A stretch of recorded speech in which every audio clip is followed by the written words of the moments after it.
nga pala si Mikoy, isang waiter sa cruise ship. So for today's video, pupuntahan natin ang sikat na Alaskan fry bread dito sa Skagway, Alaska.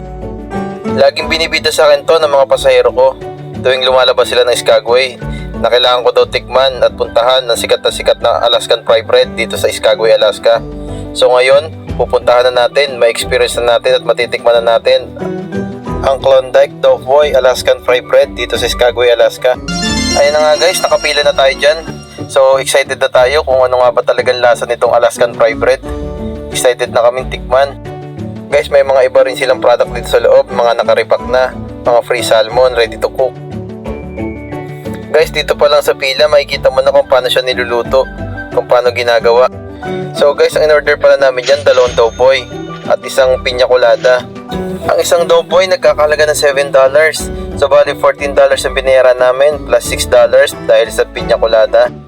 Ayun na nga guys, luto na. Maaamoy mo yung aroma ng sugar at cinnamon. Di namin in-expect na ganyan pala yung kalaki yung serving niyan. At sa mga seafarer na gusto rin tikman ng Doughboy dito sa Skagway, Alaska, dito lang siya sa 326 3rd Avenue, Skagway, Alaska. Ayun na nga guys, ang laki ng serving nila. Nakita nyo naman. Tikman na natin ang fry bread na to. Guys, itong fry bread na to para siyang kasi laki ng plato na deep fry at kinoted ng cinnamon and sugar. Kumbaga sa dough ng pizza, thin crust to, na pag kinagat mo, malatikman mo yung crispiness niya sa gilid at yung cinnamon at sugar. May pagkakalin tulad din siya sa churros, kulang lang sa kanya yung dipping sauce. Ito yung binabaon ng mga nag-hike na turista dito sa Skagway, Alaska. Kaya kami, tamang kain lang dito sa Gedli.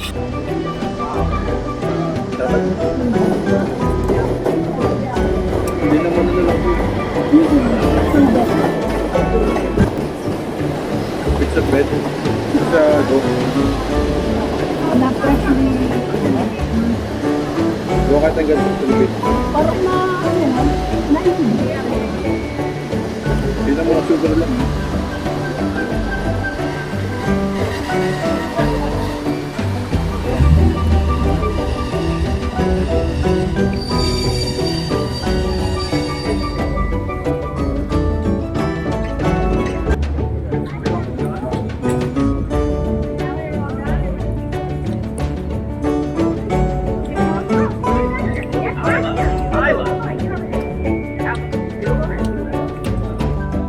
Ayan nga guys, hindi pa namin naubos yung Alaskan fry bread, pero nag-decide na kami na bumalik ng barko.